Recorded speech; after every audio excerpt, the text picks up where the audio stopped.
The broadcast is now starting. All attendees are in listen-only mode.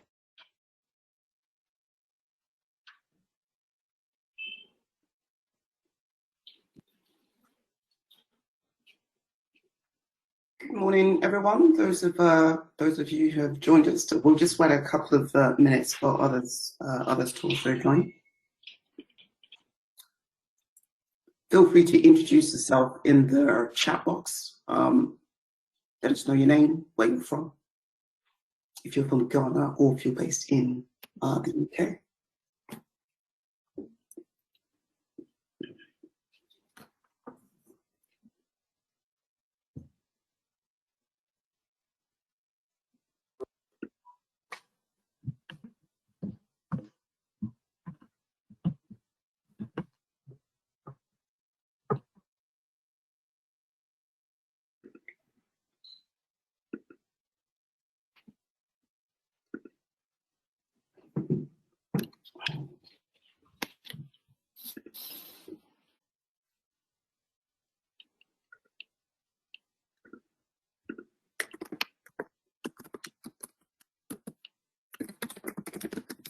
Hi everyone, are we ready to start the presentation? Yeah, we're ready to go when you are. Great.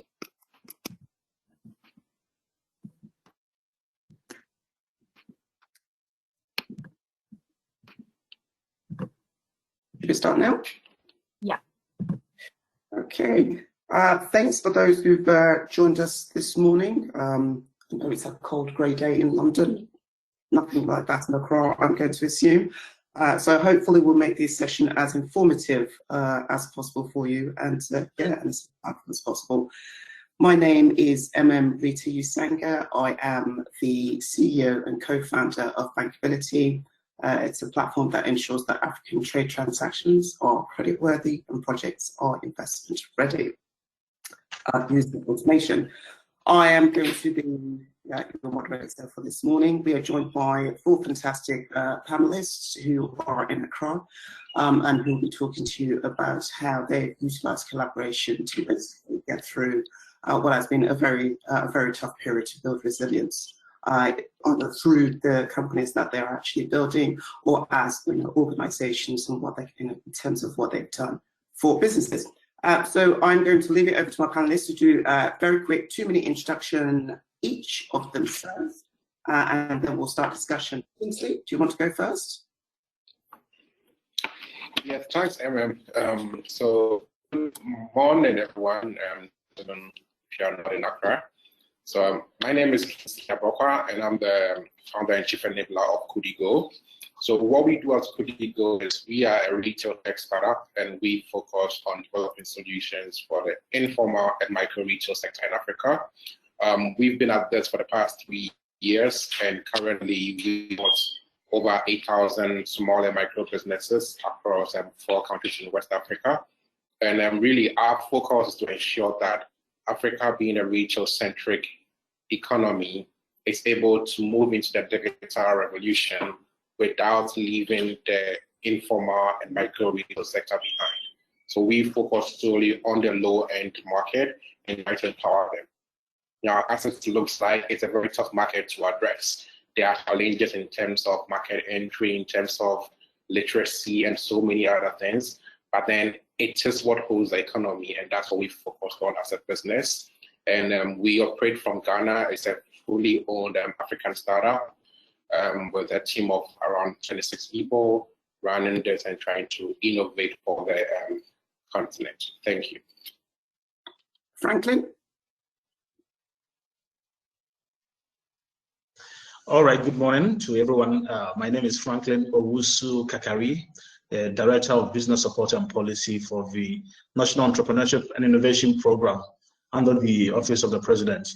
The NEIP is a flagship policy initiative of the government of Ghana to be able to position aid as an enabler of the entrepreneurship ecosystem and to guide entrepreneurs and innovators on how we can be able to build a very robust ecosystem. And within the last 3.5 years, we've been able to provide technical training and support to about 45,000 young startups and businesses across the 16 regions in Ghana. And we have a vision to help the ecosystem to expand and also create an enabling environment for startups, both in the digital space and also in the entrepreneurship space to grow. Miishe? Hi, good afternoon, everyone. My name is Miishe Addy. I am co-founder and CEO of Jetstream Africa. We are digitizing cross-border trade for African businesses. We essentially allow businesses to harness the power of e-commerce and run cargo door to door, almost like it's an e-commerce delivery.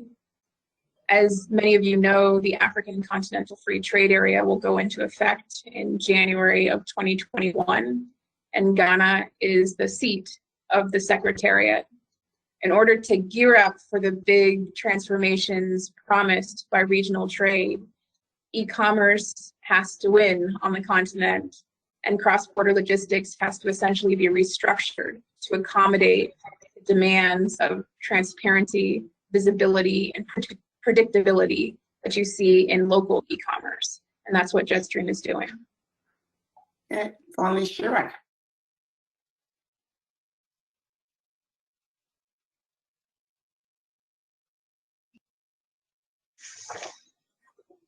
You can unmute?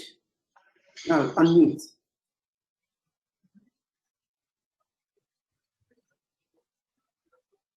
Can you unmute, Chirag?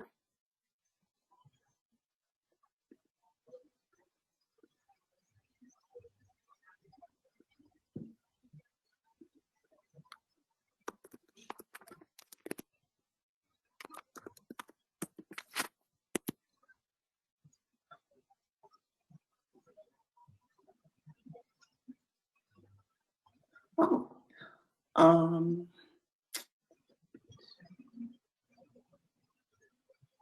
Right, so Chirag has been unmuted. So can someone from Edinburgh just unmute him, please? I don't have the ability to do it. Okay, there you go. Hey, sorry about that. So my name is Chirag Shamdasani. I'm a program partner, digital economy at the Mastercard Foundation.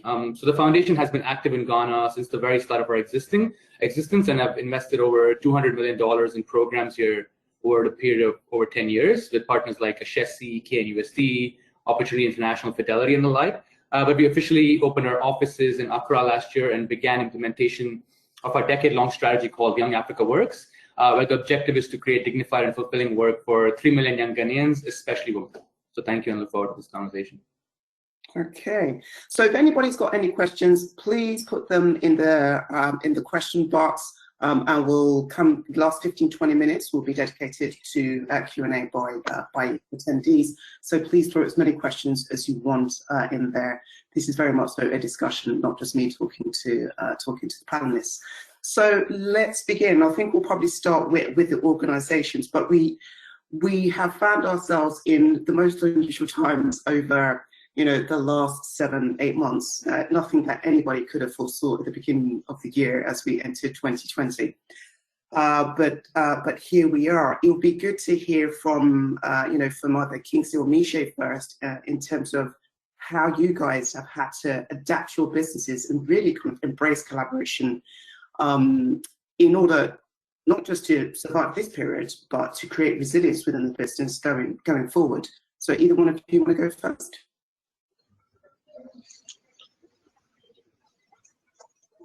Ladies first, ladies first. I'll determine. Miishe, go ahead. Nothing personal, Kingsley. How kind. Yeah, so it's been a really unpredictable and volatile period for all businesses. And as a company that is specialized specifically in cross-border trade, it was just the most unusual of times. We saw tremendous shifts in the mix of our business. So historically, Jetstream started out as 100% exports, and we did some imports, but not much. And almost overnight, we switched to mostly imports. of cold chain medical equipment, medical devices, COVID testing equipment, things that we were new to, things that we hadn't been exposed to previously. So we found ourselves adapting very, very quickly. And I think collaboration for us meant relying on partners that were bigger than we are and smaller than we are. So we had worked with a big freight company before to assist with some of our shipments in Africa. And during the COVID period, those shipments ramped up dramatically. And this bigger freight company was so flexible in how they worked with us on everything that you could ask for, from billing to having their internal staff step in and assist us in executing some of the trades. And that was really unexpected. But if it didn't happen, it would have been difficult for us to continue to do our work. On the other side, we had to become very, very strategic about what we as a company were specializing in and what our core competencies are. So we were building a tech platform, and it deployed during peak COVID. And our decision was to really focus on developing that technology and using it to serve our customers. As a result, there was an entire category of customers that we couldn't serve effectively anymore.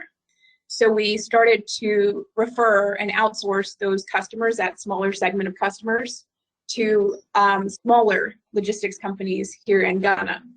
So we were being assisted on the bigger side by bigger freight companies and moving business to some of the smaller freight companies. And if you can see that collaborative chain of all sizes of logistics companies in Ghana making these COVID shipments work, it was really the difference maker in keeping us, not just keeping us operational, but keeping our clients moving goods despite all of the lockdowns and volatility.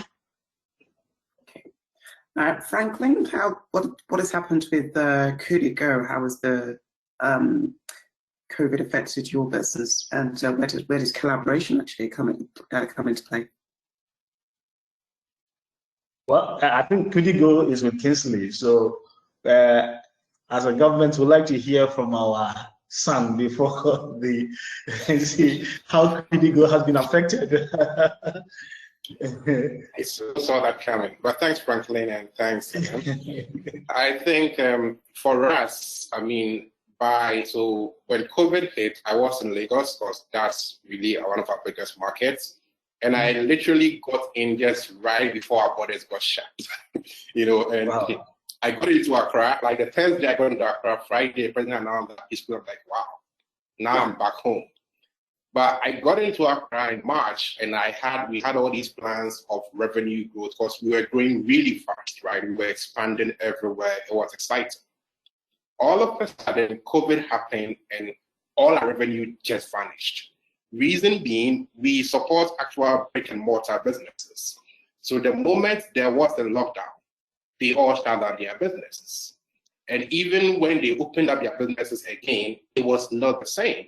So instantly we were there, okay, now we are not making more money. What do we do? And it was really tough for us to start up because you spend all this money trying to grow and scale. All of a sudden you have to stop all that. But then what we did was to just focus on the innovation that has sort of grown our business. So again, when COVID hit, we had been able to digitize over 6,000 retail businesses. These people, prior to getting on our storefront solution, were keeping their records in notebooks and stuff like that. But then through our platform, we now had a digital record of their inventory. So with COVID coming and with social distancing and all that, the logical thing to do was, how do we get these people to stay in business? And so what we simply did is we literally built an entire e-commerce platform in 3 weeks, which instantly turned their in-store inventory into online inventory. Now, it was good for us because they appreciated it a lot, and instantly they had a new way to connect with their customers. The sad part for us was that we couldn't monetize that because already they were bleeding from the impact of COVID. So we had to make it such that anyone who was on our platform could instantly turn on their e-commerce platform at no cost to them and see how that helped them grow. And we have to go a step further than that. We have to look at what counts with e-commerce. So e-commerce is not just about inventory. It's about logistics, it's about payments. And how do you ensure that all these things tie together? Luckily for us, again, at the time of COVID, companies like Uber and Bolt were already going to deliveries and all that. So we quickly integrated with these companies to ensure that for the merchants, the woman at Makola Market, she doesn't know what delivery is like. She doesn't know what payment is like. But through our Store From More platform, through our partnership with people like Uber and Bolt, and through our payment aggregators, they were able to simply focus on having inventory, and we handled every part of the e-commerce process. I must say it's been a great experience. For us today, we've been able to activate over 700 e-commerce stores, all physical outlets who now actually doing e-commerce transactions online. They are doing good volumes, which we didn't think would happen.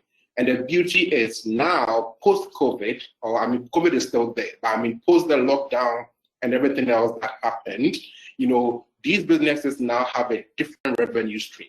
Now we are having some even doing international deliveries through DHL, all on our platform.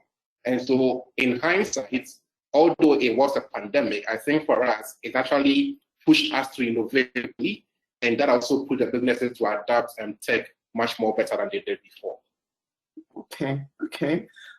So yeah, interesting that, you know, COVID to some extent, although negative, has actually resulted in some positive just by, you know, having to accelerate plans that were previous, you know, that may have been in the future, but have had to be adopted immediately rather than later. The two interesting things that both of you, of course, have in common is the fact that it's the market, the kind of market that you tend to be dealing with. Kingsley, for you, the informal market is actually huge. Miishe, for you, it's, you know, it's slightly different in the sense that whilst it's, you know, it's not necessarily huge, it's a significant part of your business, and you've had to think about how you then collaborate with, you know, with other competitors in order to be able to service those markets. Whilst on the flip side of it, as you said, imports have become bigger because of, you know, what is needed in the country to, you know, to keep the country on its feet, as it were. Chirag, I want to come to you because I know you guys are doing some great things at the moment in terms of your partnership with the Catalyst Fund, and you know, especially because it concentrates around e-commerce. You know, some of the things that, you know, Kingsley has spoken will be, you know, you'll be going, yeah, I hear you. Do you want to talk to us a little bit about, you know, the partnership and basically, you know, how that's come about? Because this is a classic example of, you know, collaboration in the making through organizations, you know, helping businesses and startups.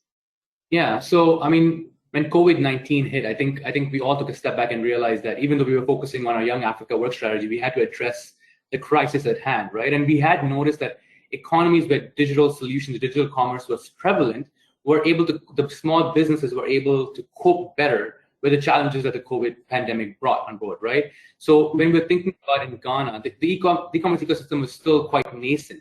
And we were thinking about how can we get people to effectively collaborate and build the ecosystem that works in a manner that works for the informal MSCs, right? We've seen sort of the West create a model for e-commerce that not necessarily works for the mom and pop shops. It doesn't necessarily work for everybody.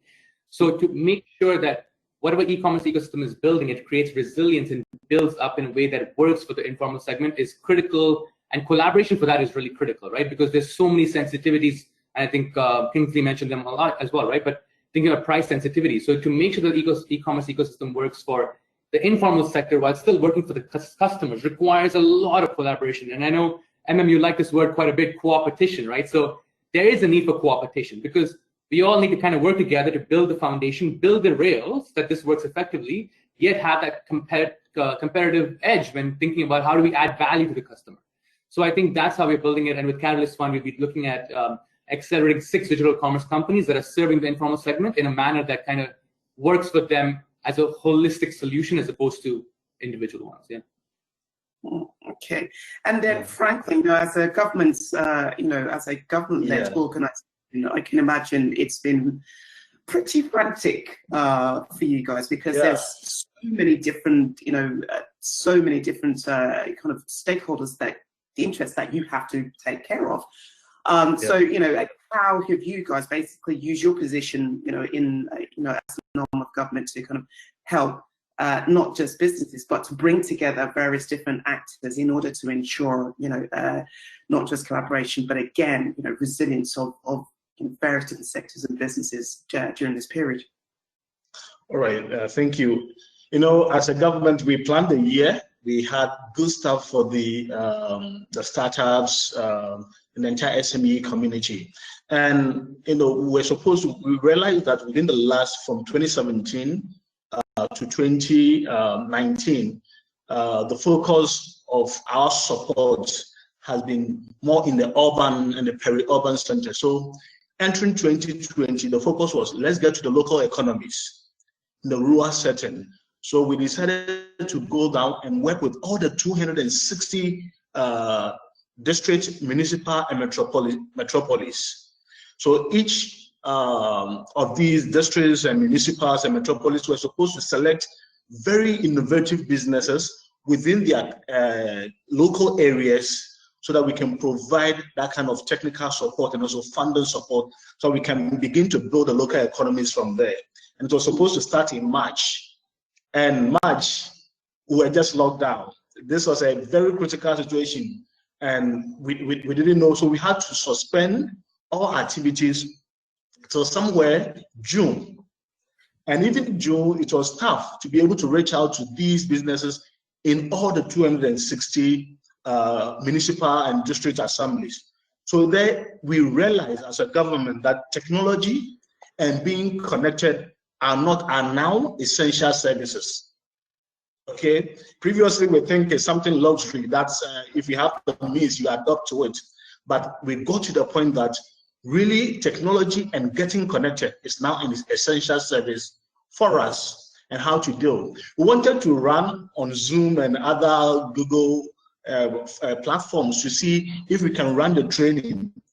But these are the people we are reaching out, are people who only use their phones to receive calls. They don't know how to effectively use for their businesses. So there was a critical challenge for us to see how we can be able to bring all these people on board.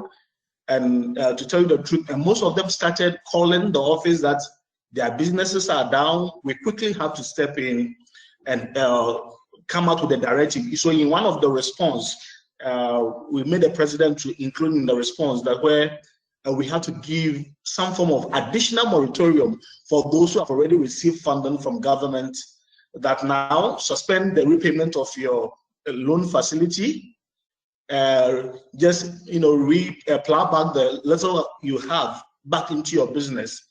So we gave them about over 6 months moratorium in addition. And those who are now coming up, we needed to look out for a strategy. So when the government gave the way that we can now meet people in hundreds, with observing all the social protocol and COVID-19 protocols, we went in. It was difficult, but we had to train 26,000 people within 3 months, from June, July to August, to get all of them. And from there, we started asking them, how can they also get connected and be able to effectively use technology in their businesses?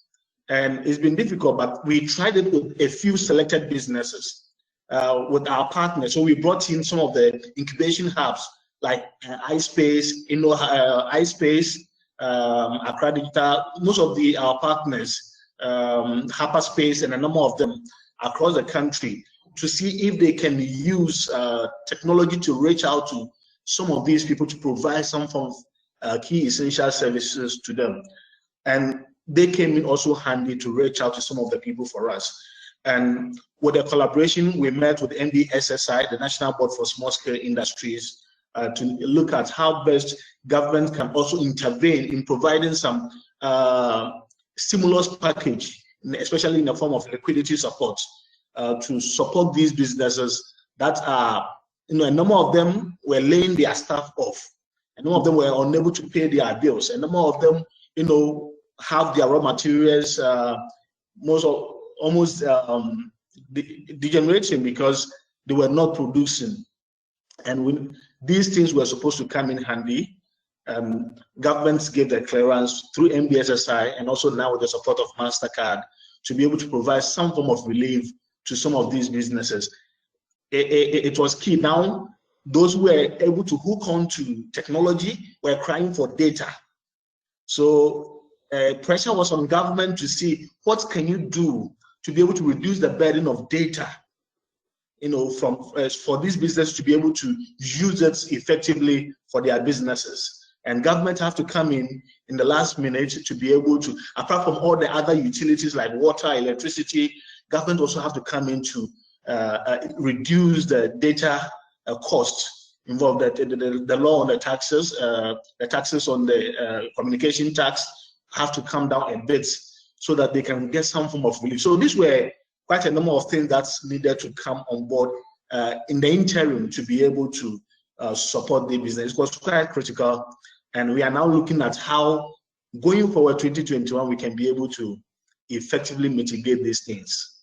Okay, so you brought up a couple of really interesting points there, right? Because if there's one thing that has been very loudly screamed throughout this whole entire 7-8 months, is this constant conversation about the fact that businesses need to digitize, but nobody is thinking about the basic things, right? And I know, Chirag, you mentioned this. Access is a problem. If if you're working in the with businesses in the informal market, digitalization is great, but as you said, Frank, when people only have a phone, well, and they don't know how to use Zoom, that becomes a problem. And then you've got the data issue, the cost of data, actually, and then there's the issue of, well, if you're in municipal areas, how easy is it, for the network to work? Because as we know, network coverage is an issue. So technology, great things have happened, but there are still infrastructure issues that still, that do still need to be dealt with. Sure. It's not just a case of let's use technology. Okay, so let's dig a little further into this now. From various different conversations, that I've had with people, traveling back and forth to Ghana and Nigeria. Whilst we talk about collaboration is a word that we use very regularly in the tech ecosystem. Actually, there's a lot of people in the tech ecosystem who would rather die than collaborate, to be quite frank, because the protectionist stance is still a thing. It's a cultural thing, right? So let's talk about the culture of openness. How do you get around that? How do you get people to understand that collaboration is a good thing, especially if you're working, in markets that are not, you may be a tech company, but the markets that you're serving are definitely not tech driven. So how do you then, help people to change that mentality of let's work together, let's be open? Chirag, do you want to touch upon this one? Yeah. So frankly, thank you for bringing that point, because access, where we are sitting, access is one of the most critical challenges. If we don't solve that, nothing else will matter, right? Because if our young people, which is, I think, 50 to 60% of Ghana's population is under 25, our young people cannot really forget participate, but shape what the future of technology looks like, then we are going to be left in a world that's not designed for us, and none of us want that. So I think collaboration needs to happen, especially to deal with some of those foundational barriers. So I know the government has a role to play, but I think in this context, we all accelerate that. And the way Emem to kind of maybe change the mindset around that is because I think sometimes there's a little bit of ego and ownership with collaboration. The foundation is going to lead this collaboration effort. So who's leading it, right? So maybe it needs to be a different model. Maybe it needs to be like decentralized collaboration. So we set the messaging, we set the agenda, we set the objectives, we set the roadmaps, and then we give the tools to every organization to be able to contribute to that goal, right? So I think NEIP does a great job to work with local hubs and the district assemblies. So instead of using them as service providers, getting them aligned with, this is the national level goal for Ghana in terms of digitization. This is what local hubs can do. This is what me as a young person, I can do to contribute to that goal. So at that point, it becomes more doing it for what I believe in, as opposed to me doing it because NEIP or Mastercard Foundation or XYZ organization is asking us to do that. So I would think about the decentralized model that's kind of driving our social media usage or creation of demonstrations and protests, kind of move that model into something more structured like this. Okay. Miishe, do you want to touch on this as well? Because I know you're very big on the culture of openness. Great. So, my family's Ghanaian, but I spent a lot of time in California. And when I was in California, there was this place for computer programmers called the Hacker Dojo. And it was a working space like many of the working spaces we have here in Ghana. And there are people of all ages, people who are 16 years old, who don't have a university degree, people who are 65 years old, who are looking for a second career. Everyone was there. And they would get together on Fridays and they would pitch their ideas. And they would give a lot of detail about the business vision that they had. And they would talk about, these are the challenges, this is the problem I want to solve, this is the solution. And after giving the pitches, people would come up and say, oh, I want to work with you on this. I want to do this with you. It was basically a platform for people to be open about their dreams and about the challenges they're having, and also for people to contribute to those things. And I think that sort of culture is possible to create in Ghana, but we perhaps need a few more platforms, places where we can do that, either in person or digitally, and a little bit of movement toward celebrating success and celebrating unique contributions. So I think that, Chirag, I think you were saying something about clarity of goals and clarity of roles. And I think that when we are clear about what we're trying to do strategically as a country, these are the initiatives that we're all going after. And these types of companies have this role to play, and those types of companies have this role to play. It all starts to get relaxed, and we all start to get into our abundance mindset instead of our scarcity mindset. And rather than trying to say, well, I won't tell him what I'm doing because he's going to take my business, you say, well, these are the things that I'm good at, and this is what I'm contributing to the puzzle, and these are the things that he's good at, and these are what he's contributing to the puzzle, and we can come together and collaborate. So I think that there is a gap. We're not there yet as Ghana, but I do see a future where we get there. And Kingsley, have you got any thoughts on either access or the culture of openness from your experience? So yeah, for me, somebody who's been doing entrepreneurship for a long time, I've been at a point that Miishe talked about where you are scared somebody will steal your ideas, so you want to go to bed with it and not share it with anyone, which is a fair thing for people to have. But then building KudiGo, what we realized was that partnerships and collaborations were critical to us if we wanted to be that company that solves for Africa. So we looked at it from a value creation perspective, because what you realize is that everyone is looking to do something for themselves. All businesses have come to accept are apparently selfish for themselves, which is fine. Nothing about being selfish for your own business. But then once I want to engage with you, I need to find out what tickles the fancy, figure out what value I can bring to you, and focus on selling that value to you. So for example, in KudiGo's instance, when we started as a business, we realized that our product cuts across 3 different industries. We were a retail tech company, we were somehow a fintech company, we were a big data company. Now, I'm a startup. I can't build a fintech and a retail tech and a big data all at the same time. I would die if I could even go to market. So what we did was we looked at who are people we can partner with, who had the infrastructure, but then we're lacking something. So for example, across 24 countries in Africa, we are able to process card transactions through InterSwitch Group. And so imagine a company like InterSwitch, which is a $1 billion company, trying to partner with it. For you as KudiGo, what do you have? You don't have money. You have nothing. Like, what do you have that can offer them? But then you need to find what value does InterSwitch want for KudiGo as a startup and sell that value to them. And it even goes beyond the corporates, even with customers. For the informal sector, trust me, when you try to sell them software, they don't want it. They think government wants to now see their data and try to tax them more. So they're like, no way, I'm not going to do this, I'm not going to do that. But then once you try to find, okay, what is your number one problem? And they'll say, okay, I have so many products expiring every day. When I'm at home, I can't track my store. And you sell that value to them in that single software, they will see that value, adopt that software for the single purpose of tracking what is important to them. But eventually, they'll not ask you, oh, can I do my expenses? Oh, can I do more transactions? Oh, can I do this? So eventually, they will now be of value to you. So it's really a long-term approach. We just need to build the resilience to be able to stay long enough to benefit from it. But from our perspective, partnerships are key. We'll work with anyone who wants to work with us, even those who don't want to actually come to your force to work with us, because we see what we need from you and we'll come for it whenever we can. Okay, so I want to take this point and point it to you, Franklin. This idea of value creation and collaboration and working across the board, because as Franklin said, as Kingsley said, you can't build everything. I mean, quite frankly, the average African thinks they can be all things to everybody and try to build everything, but you can't.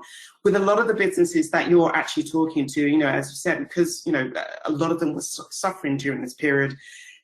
Have you guys kind of encouraged companies, themselves, as in, the actual informal sector, the small businesses, to look at how they could potentially work together in order to, solve, some of their issues? That does require some level of transparency and openness and collaboration. I know it's not the way that people normally operate, but is that something, a culture that you guys are trying to ingrain into some of these businesses, not just now, but in the long term? Yeah, thank you, Richard. One of the Ghanaian mentality is that I want to be my boss and I want to own it. I prefer to own 100% of a dying company than 1% of a key growing company. So that so in most of our trainings, what we do is that we try to group them in sectors. So those in the poultry industry, those in the agriculture technology, so we put them in various key sectors. Then through that, we can see there can be some form of collaborations among them. And I can give a typical example in one of the regions, Bono East region, in the middle belt of Ghana, where we met a number of small poultry farmers. This one is doing 200 birds, 500 birds. We said, look, you guys, why don't you guys come together? Because you all live in the same more or less area, so that you can be able to have that economy of scale. And the truth is, when they team up today, these guys are having close to 15,000 poultry bird capacity system, but they were being very fragmented, small here and there. But so that we are trying to see how best they can create that kind of synergy, even among governments, ministries, departments, and agencies. The collaboration wasn't there. It's recently that we are beginning to see that kind of flow. Because when we work in isolation, it takes a long time and we duplicate our efforts. And a lot of resources are wasted in that process. So today, now, NBSSI and NEIP, for instance, we are having one MSME and entrepreneurship policy. Then we look at the lens. Okay, now NEIP look at early stage businesses, startups and young people. Then NBSSI look at the more matured medium scale businesses and growth stage businesses. So when we begin to work hand in hand, we are able to achieve more. So as part of the plan, now there's a program that we are putting together for next year. The capacity is big, so you need to begin to join forces before you can apply for the funding, so that will encourage these small businesses to team up. Because we are all in the agro-processing industry, processing the same fruits and vegetables. Why don't we team up together so we can have a big one factory? So we having a system where we set up a factory, a processing unit for you. All of you must be able to use that processing unit, instead of all of you having idle spare plants sitting there because you can't even meet the capacity. So there should be a way around it to be able to help these businesses to grow. And it has to happen the same way with technology. Help them to be able to leverage. There are good IT businesses doing very well, but these businesses need these other businesses to be able to grow. But they are not solving their problems for them. They are looking at the bigger picture, where meanwhile there's a low-hanging fruit that they can easily pick and grow on that. So we begin to see how we can push them.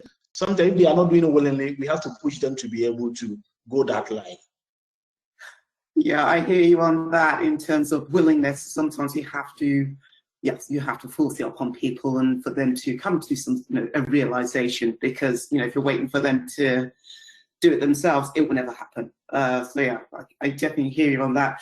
One thing I do want to touch upon here, and again, I'm going to put this over to you, Franklin, is where or how does governance kind of play a role when it comes to risk mitigation? And I know governance is it's almost like a dirty word when it comes to most African countries, but that's very confident. So I like to kind of throw it in there because it is one of those things that we should address. It is one of those things that as organizations and businesses we need to adopt, yet it is such a struggle to get businesses to do that. But this is part of building resilience as a business. So for you guys, where does governance play a role in risk mitigation? Well, for government is key and is mandatory, because when government doesn't play its role, it comes back to bite government. So recently we've done a very key critical analysis that now where do businesses stand?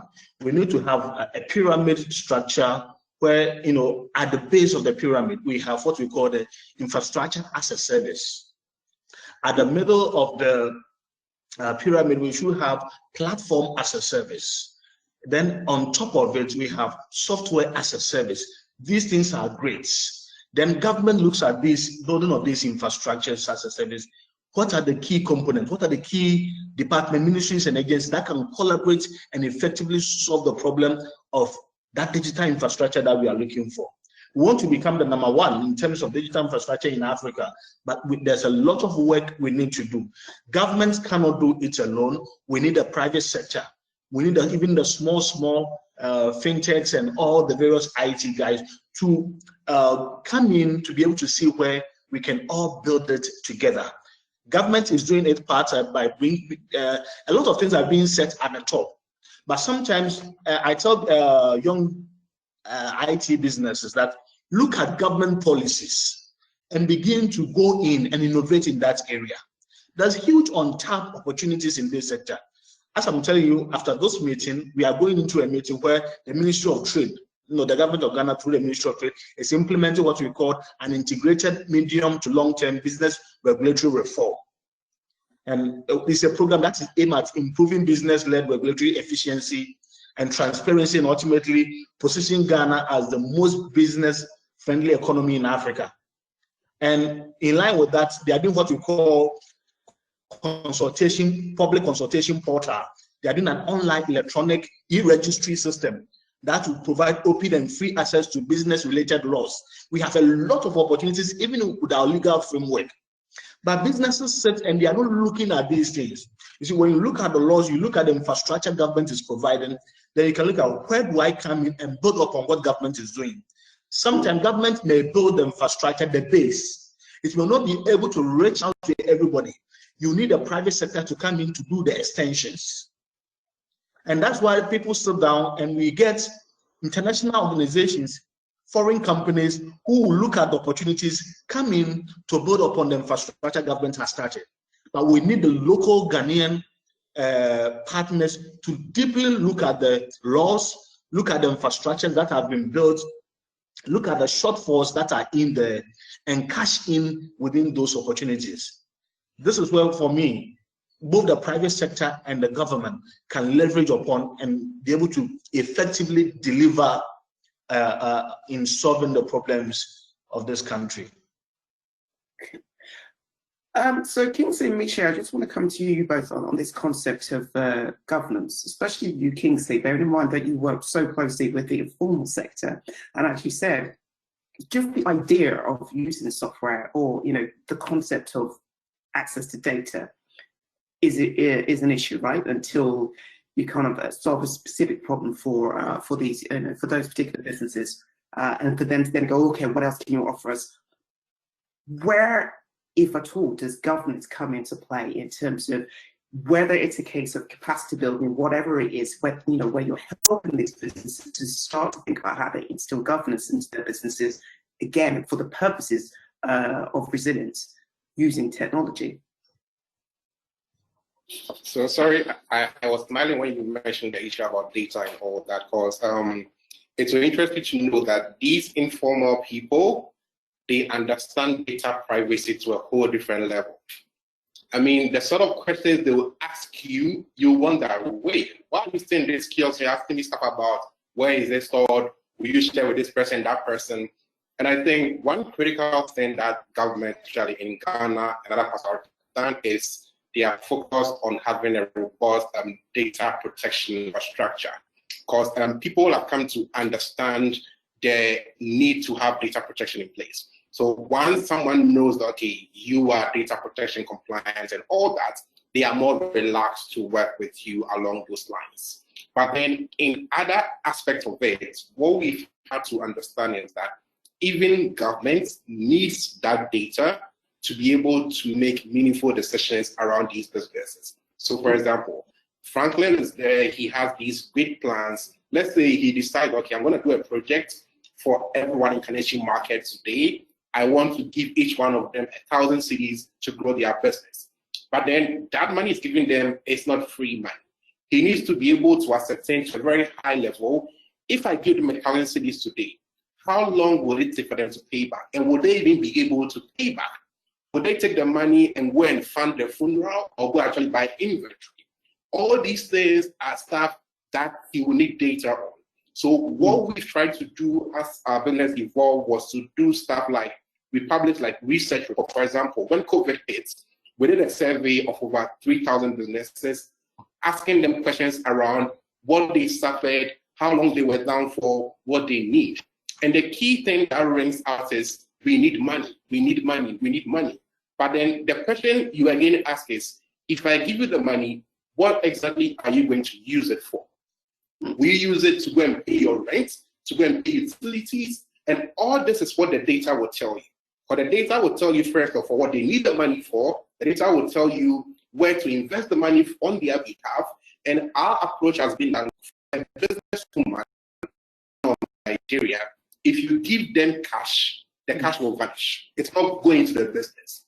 But rather, if you have a method to finance their actual business, either through direct inventory financing or direct resource financing, then you will see the impact from that.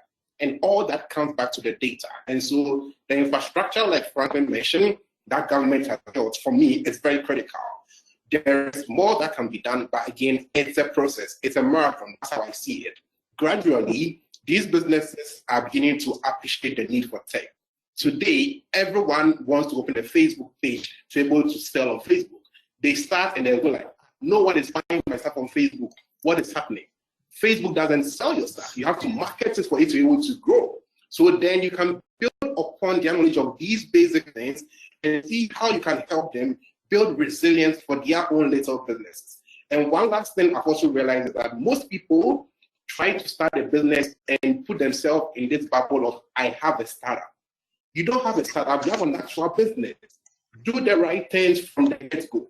Don't be in this bubble thinking you can circumvent all these statutory policies and all those things and think you can grow big. No, do the right stuff. Figure out if you need to pay taxes. Figure out if you need to be VAT compliant. Figure out every part of it so that as your business becomes big and maybe NBSSI wants to give you money and now they come, are you registered? No, I don't have a registered company, just my husband and I. They won't mind you. So all those things are critical for businesses to be able to be resilient and be able to grow and benefit from all these things that government and Mastercard Foundation can offer them. Okay, so just a quick reminder that if you've got any questions, please drop them into the question box so we can ask the panelists your questions. Miishe, I wanna pick up this same point that the same point with you that that Kingsley is literally just addressed. So I want to hear it from a logistics perspective in terms of the clients that you actually deal with, because they are a mixture of small to medium size and slightly larger businesses. Where the heck does governance actually fit into to this whole process? Yeah, thank you for the question. It's such a great question, and I think that if you think about the different types of governments, there are enabling governments and there are constraining governments. And I think that in addition to setting an overall vision for the country and national priorities and investing in those priorities, I think it's really for all types of businesses, the smaller ones that we work with and the bigger ones, they're really looking toward an enabling government. So some of the initiatives that Franklin talked about, registering a business online, being able to get visibility around port processes and customs duties, et cetera. It is so critical for businesses. So as you know, we're still at a low manufacturing base in Ghana. So many of the people who are importing into the country are importing what? They're importing machines. Why? So that they can increase their productivity. Why? So that they can lower their prices. Okay, so this is all factored into an ecosystem where the government can enable these companies to do better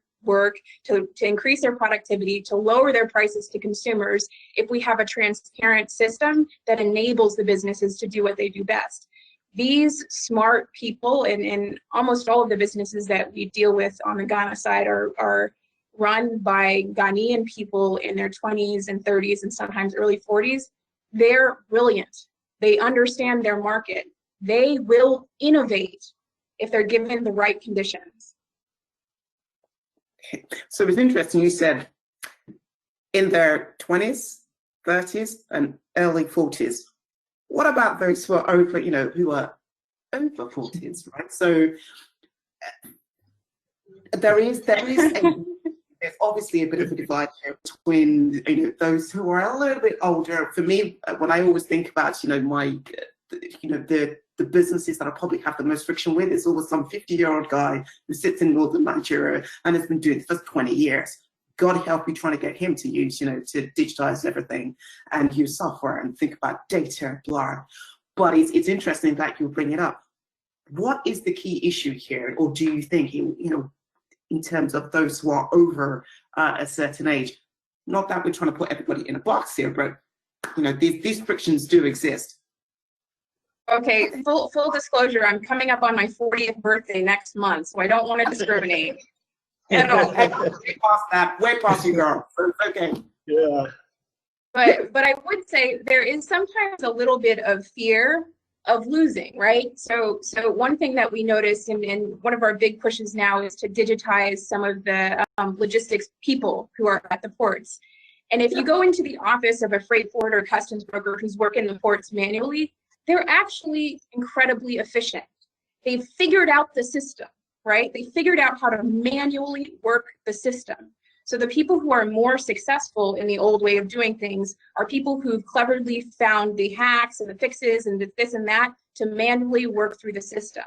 So if you introduce something like technology, you're basically saying, we're gonna make the efficiencies that you've figured out, we're gonna make them available to everyone. And that feels to them like losing.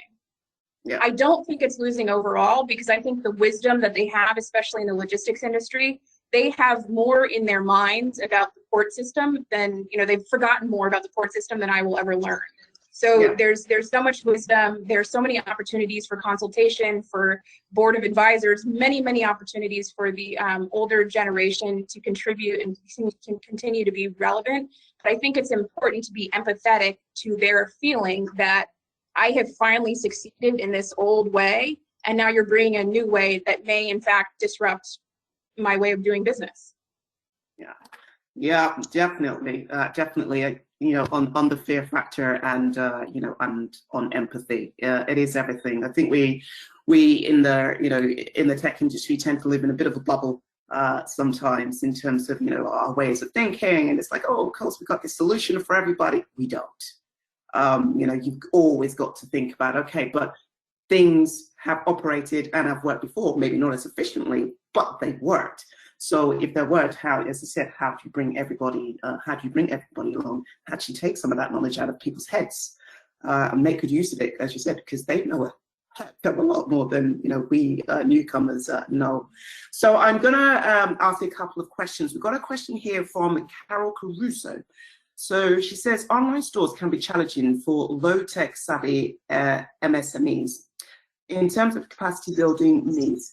Kingsley, can you explain how the 700 or so MSMEs set up and maintain their own online store, or do you provide support? Do you provide support for them in managing this? Can you also share more on the interest level? I'm assuming, I don't know whether she's talking about interest as in percentage, or how much they're interested personally, or is she talking from a monetary perspective? And also, are these B2C, B2B, or both? That's to you, Kingsley.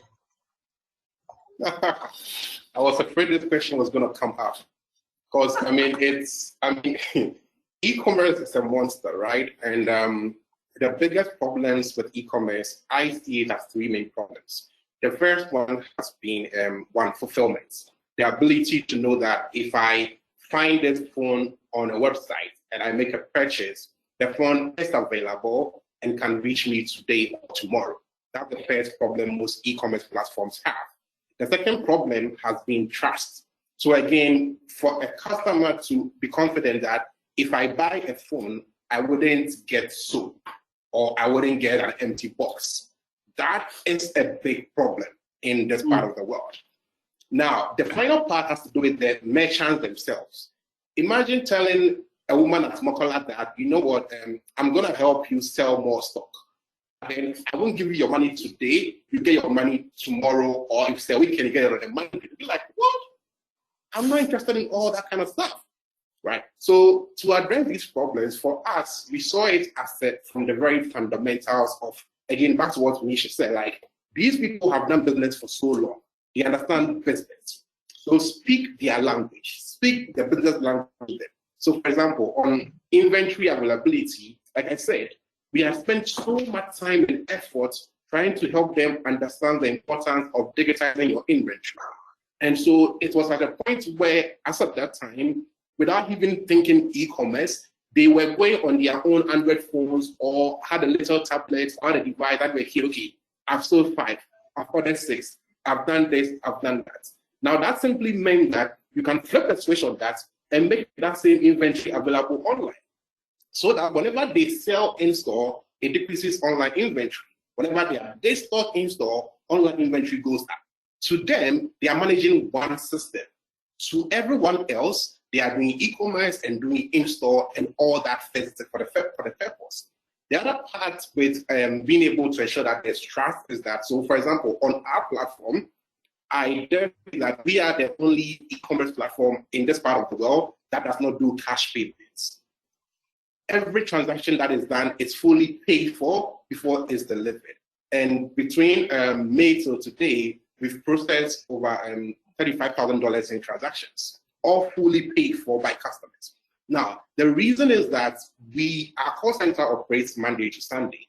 And again, it's a lot of cost on us as a business. But like I said, we have to fix all the wrongs in the system from the ground up. So anytime a customer makes a purchase, somebody interacts with them. They know that, okay, your orders come through, it's being worked on. The customer gets informed at every stage of the process. And we've seen that information is critical. Once you let them know what is happening, they will trust and they will believe the platform will work for them. So for us, it's a number of things. I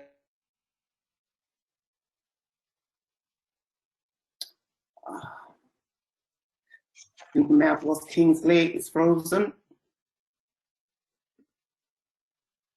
Yeah, he's frozen. So we'll wait for him to come back. In the meantime, Franklin, this question is actually for you. So this has been asked by Joanna Steele. She says, COVID has enabled us to move with agility.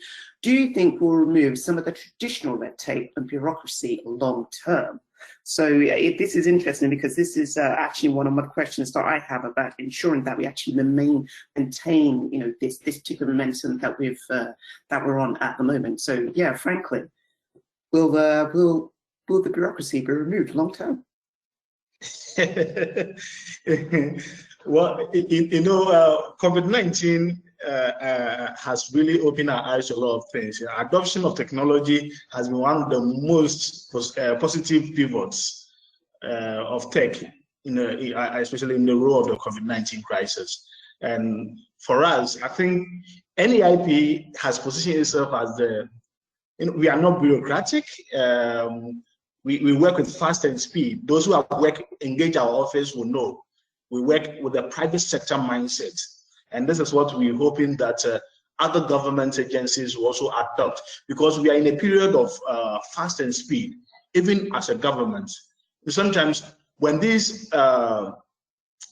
private big companies, when these young people come to your office and you delay them 1, 2, 3, they get discouraged. They go and never return. So you need to be able to work to the needs of these people. And sometimes there have been times we had a client from UK. She arrived late at the airport. She got to our office around 7. She knew that she wouldn't meet anybody in a government office.